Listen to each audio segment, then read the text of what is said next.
welcome to Before Brunch TV. I'm your host, Stephanie Walters, and today's episode is all about taking leaps of faith. We've all done it or actually are going to do it. And so I'm excited to have today's guest to talk about their leaps of faith, following their journeys, and the effects that it has on you personally and professionally. So I've got Katie, Dr. Norwood, and Jaylyn. Welcome to the show. Thanks so much for having us. All right, so first, if you could each introduce yourselves, what you do, and then we'll get into the entire conversation that I'm so excited to have. Katie, let's start with you. I'm Katie Denton. I'm the owner of Bee's Knees, and so I produced these pink houses in Virginia Beach. Yeah, and I'm Christine Norwood. I'm a licensed clinical psychologist. I'm the director of the Counseling Center at Hamilton University, and I also have a nonprofit corporation as well. Nice. Jaylyn Brown. I am the founder and CEO of the JB Agency and a published author. Wonderful. So I'm excited to have this conversation because I feel like taking a leap of faith it sounds really cool. It sounds like, yeah, I did it, but it is hard. And I think especially for us as women, we go through many things. I think especially every day is a leap of faith in trying to get some things done, especially if you have kids or you have a dog mom, like it's so many things. And so what has been your biggest leap of faith to date? I would say my biggest leap of faith was going from being home with my kids full time to taking the risk of starting my own business from scratch. And it was, I think, difficult leaving the home and taking care of the kids full time to taking care of myself a little bit more. And so just putting myself out there and taking a risk and starting my own business.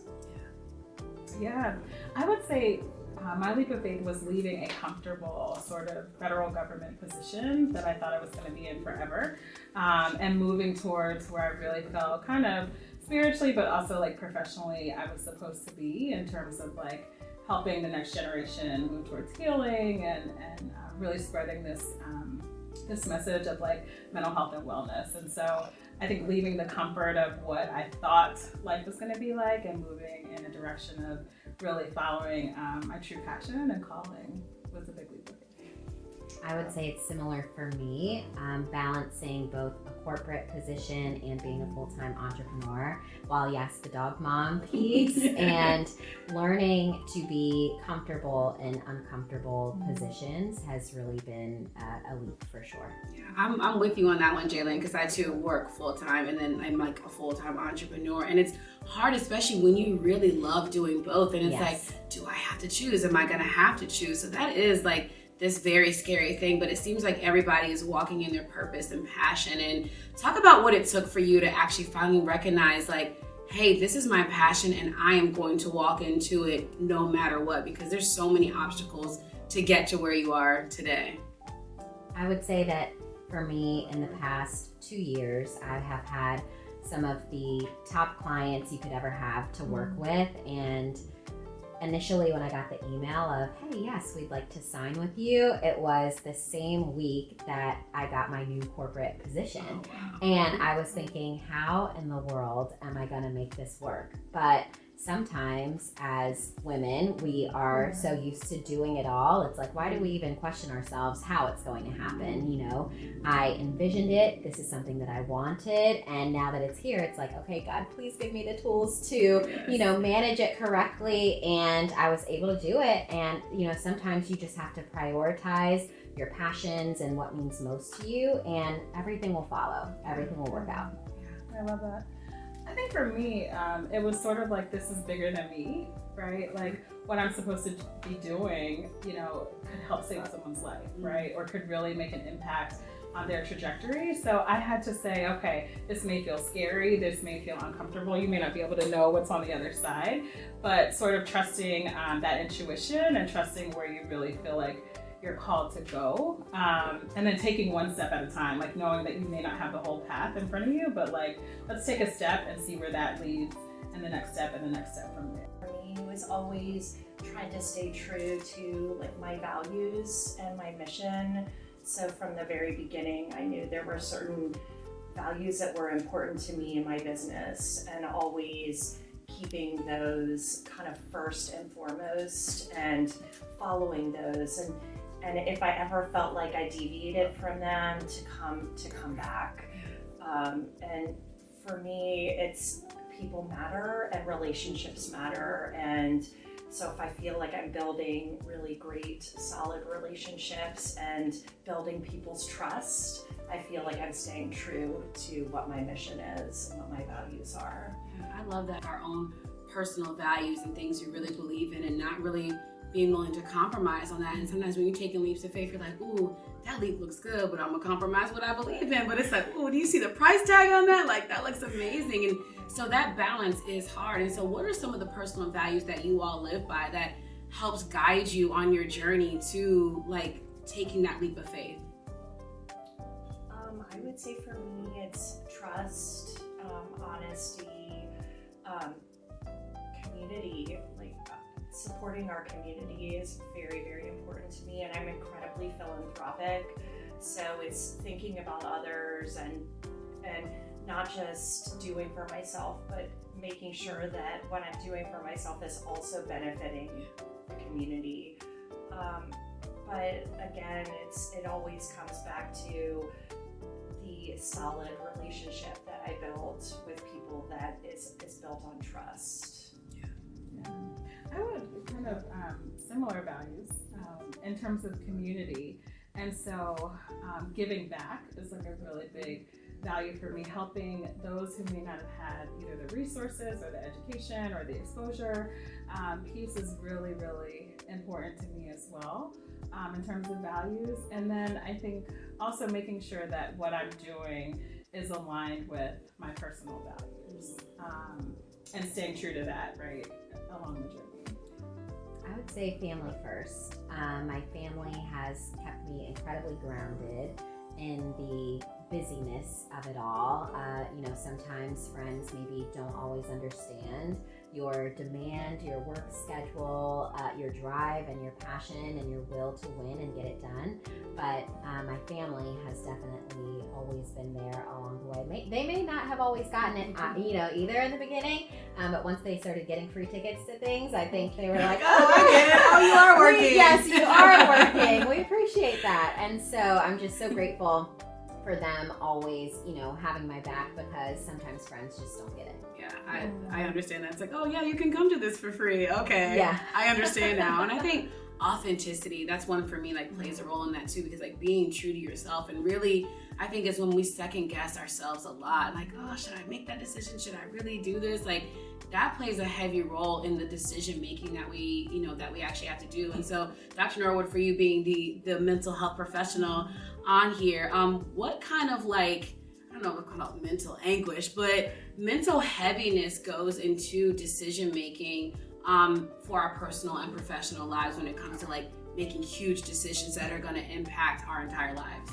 Yeah, I mean, I think it can be really cumbersome. It can cause a lot of angst and stress, because not only are we thinking about ourselves, but like when we talk about values, like it's possible that the value that I have for myself in making a decision doesn't align with what my families think I should do or my friend thinks I should do. And so that can cause a sort of turmoil, especially when you want to kind of move towards the direction that you really desire. And so, I think the first step is sort of going internal and sort of figuring out what is important to me, right? And then looking at the other pieces. So financially, family, friends, other pieces that are important to you, and how can I like make this work?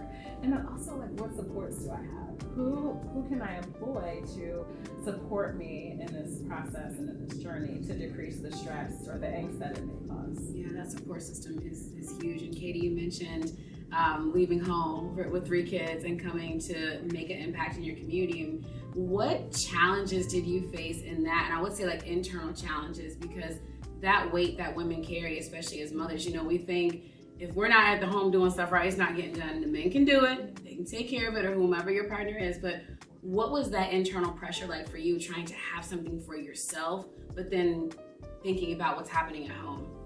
I found that the secret for me has been the balance, making sure that I have time for myself, but also that I'm there for my family. So I always make sure that I'm there when the bus drops them off, and I'm there in the evening. But I feel like with family, I do have a lot of support, which has really helped a lot. It's allowed me explore my dreams. And I have this little bit of a difficult situation where I never give up. Like I'm like determined, and where there's a will, there's a way. So sometimes I always have to recheck, like, Katie, are you balanced? Like, is your work balanced with the family? And so it's always kind of coming back to that. Yeah. Jaylyn, for you, like, you're doing some incredible things so young, like at a young age. I'm like, man, you're out here killing it. Like, and taking those leaps of faith early, and sometimes having to miss out on the spring breaks, the fun trips with friends, and all these activities. What kind of, like, or do you feel there's been a pressure on you to make things happen so quickly for yourself? I think the pressure is me. I'm creating the pressure. There's never been any external pressure, of you've got to do this by a certain age or you've got to do that. I've just been incredibly lucky and blessed to be put in certain positions that, I'm able to excel in or work in. And yes, there have been plenty of things where I'm missing out, right? But I do know what I want my future to look like. I know that, hey, if I can accomplish this by the time I hit 35, then maybe I can chill, But, the benefit of when you are doing what you love is that a lot of those things are fun, right? So, going to the NFL draft and going to all of these different fun events and places. Like I went to the Masters. I never would have thought that I would be, in those kind of spaces, but they have been fun. They have been really, really fun. And so I just try to remind myself that everything is happening for a reason. If one door does close, I try not to sulk on it anymore, because I've noticed, just as a pattern, that there's another door that's going to open, and sometimes it's better than the one that I actually wanted. Yeah. So having patience with myself, saying, hey, there are plenty of critics without credentials that are going to, talk to you along the way or say, hey, maybe you should work for somebody else, or maybe you should do this. But I think, when you have that, for me, it's like if I envision something or if I dream it and I think about it too long, I have to do it. I absolutely have to do it. And it's awful, right? Because sometimes you do need that rest and you need that time to take a break, but it's like, wow, if I don't do it, who will? Yeah, I totally agree with that. Number one, the critics without the credentials will come for you. And things that you mentioned, like, looks like, it's fun. It is fun. Like, there's a lot of things that I get to go to that are fun, but it's work. And I think sometimes people confuse, and maybe it's probably like our fault too, because we put it out there, like, oh, I went to this event, I did this and that. But it looks like fun, but it's like so much work behind it that you're like, oh my gosh, if people knew how much work behind it, y'all don't want to go to this gala, y'all don't want to go on this red carpet, because it's a lot of work. And Dr. Norwood, you recently helped to open the She Care Wellness Plaza at Hampton University, which was powered by Kate Spade and Taraji Henson's foundation, the Borsell Henson. And that was beautiful, and it looked like fun.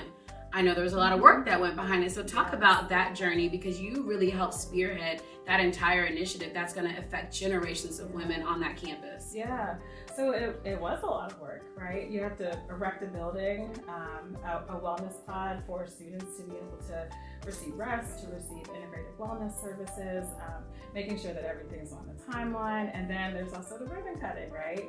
And high profile guests that are there. And then ensuring that these projects continue, right, after they sort of launch. And so there were times where you have to work more than 40 hours, right? But the joy, right, kind of what you all are speaking to, like still finding that joy in that process where it doesn't feel, and there may be times of stress, but you know that it's what you're supposed to be doing. And so you find that joy. And then being able to see that manifest, I think, for me, was worth the work.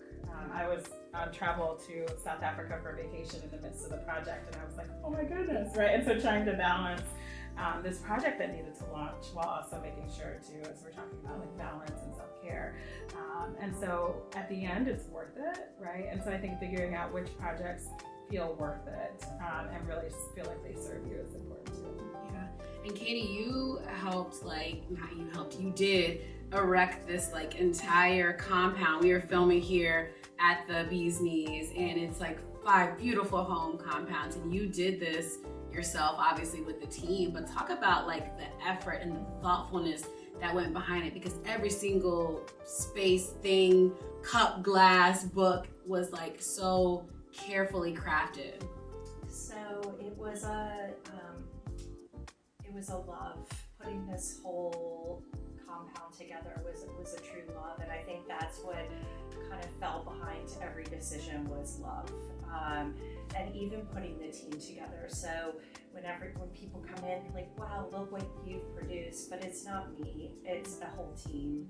And I love sourcing the right people who are experts in their craft, who love what they do, and it's really celebrating them, and it's making them feel good and working together as a team. So it was a beautiful thing, and yes, a lot of thought and detail that went into picking out every piece to kind of put the whole thing together. And it really does make people feel like when they come in that they have a sense of belonging, that anybody could feel like they belong and they're celebrated. And that was my hope. Jaylyn, you recently just did your second book, so you are an author. Talk about that journey of really saying, hey, I'm going to take my thoughts, my personal thoughts, and put these words on paper, because that is a whole another level of like, oh, I am exposing myself and taking this huge leap to letting everybody into me. Right, yeah, scary, completely scary. But I've known for a long time, probably since high school, I really love creative writing, and I knew that eventually I would like to become an author. And during the pandemic, I realized there was so much idle time, right? And although I was fortunate enough to still be working, I was like, what can I do that is tangible and creative to help me through this process of being, stuck in a house? And I'd already started writing years ago, but I didn't know how to complete the work. So I actually hired a book coach, just someone to keep me accountable and give me deadlines and say, hey, you've got to do this by this time, and you need, so many words done by this time. And within a couple of months, I was able to complete my first novel, which released February 14th, 2021. And just on my birthday this year, I was able to release my second novel. So 2 novels by 30, which was fun, but it has been scary, right? Because a lot of people maybe know me from a corporate side or from, a personal events or, sports side. And the novels are not corporate. They are very like romance, kind of a little tantalizing, and okay, they're fun. But you call this winter out yes, here? yeah, they are very fun and great for every woman to read, really, especially if you are in that single season or dating season. It really doesn't matter. I have really enjoyed being able to take what's in my mind and my imagination and put it on paper, and the reviews have been great. So very excited to have 2 out there and hope to keep going. Yeah, I love that. Congratulations. Thank you so much. Dr. Norwood, when you are a mental health professional, and I know you see tons of women all the time, like, is there a through line with many women of like decision making and taking these leaps of faith and second guessing ourselves? Like, with, obviously we're not going to give out patient information, but is there like a through line, a commonality that you see with women from all walks of life and different stages of life of like, what am I doing? How do I do this? How do I like take this leap? Yeah, I think the question, like extending that, is like, can I do this, right?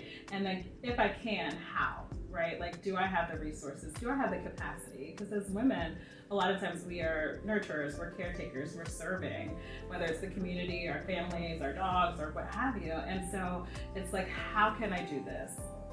Even though I know that I want to and need to do this. And so that's kind of the common thread that I tend to see. And then the angst that causes, right? What am I sacrificing if I do take this leap of faith to serve myself, right? Like, what's going to fall by the wayside? And can I manage the fact that, I may put my career right now before being a dog mom or a child or a parent or a grandparent. And so I think that's sort of the dissonance and the struggle that a lot of women. What kind of advice do you give to women who are in that space in that season? Because there might be a lot of women right now like, I'm trying to make this decision, but I don't know. I need somebody to tell me I can do this. What kind of advice do you give clients and patients or just the everyday woman are like, how do I do this? Yeah. So it goes back to values, right? Which is kind of what we were talking about earlier. And sometimes, like, even with therapy or just having brunch with your girlfriends, it's like, what's important to you, right? And so figuring out what's important to me and does my life actually align with that, right? So if I say that, working out is important, but I'm never going to the gym, well, something's out of whack, right? If I say writing this book is really important, but I haven't put pen to paper, well, I'm not really like living according to my values. So the first step is sort of figuring out what's important to me, not to everyone else, right? What's really important to me. And then how do we sort of take those steps? And they can be small at first, but to actually carry out and live out those values. Yeah, that's great advice. And Katie, obviously you taking your leap and getting out of the house was really important to you. And I think sometimes women, we feel like when we take care of ourselves, it's selfish, right? Did you ever feel a moment of like, can I do this because it's for me and it's not necessarily outwardly benefiting everybody else in my household? Sometimes I feel that for sure, and it is like I have to come back to the balance. Like, okay, if I've taken too many days focused on work, all right, the next few days I've got to spend more time with my children. But it always, if it doesn't feel good internally, like there's something internally that doesn't feel good, I know, okay, Katie, this is too much. Or kind of steer back to your mission and be true to yourself and make sure that it feels good, because if it doesn't feel good, then you're not gonna present well, you're not gonna put everything that you have into your mission. And so it all comes back to, again, the values, the balance, and making sure that I'm completely aligned.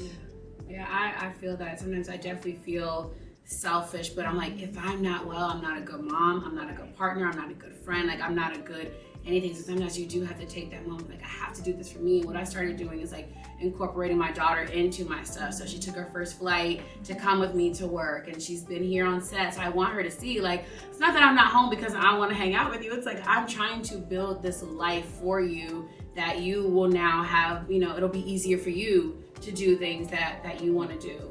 So for you all, as we close out this segment, what keeps you faithful and aligned and in harmony, and that brings joy into your life to make you, better in the decisions that you're making and on this beautiful journey that you're on? Travel. I love to travel when I can, and I'm being hypocritical right now because I have not done it in a long time, but you all have inspired me. I'm going to book the trip today.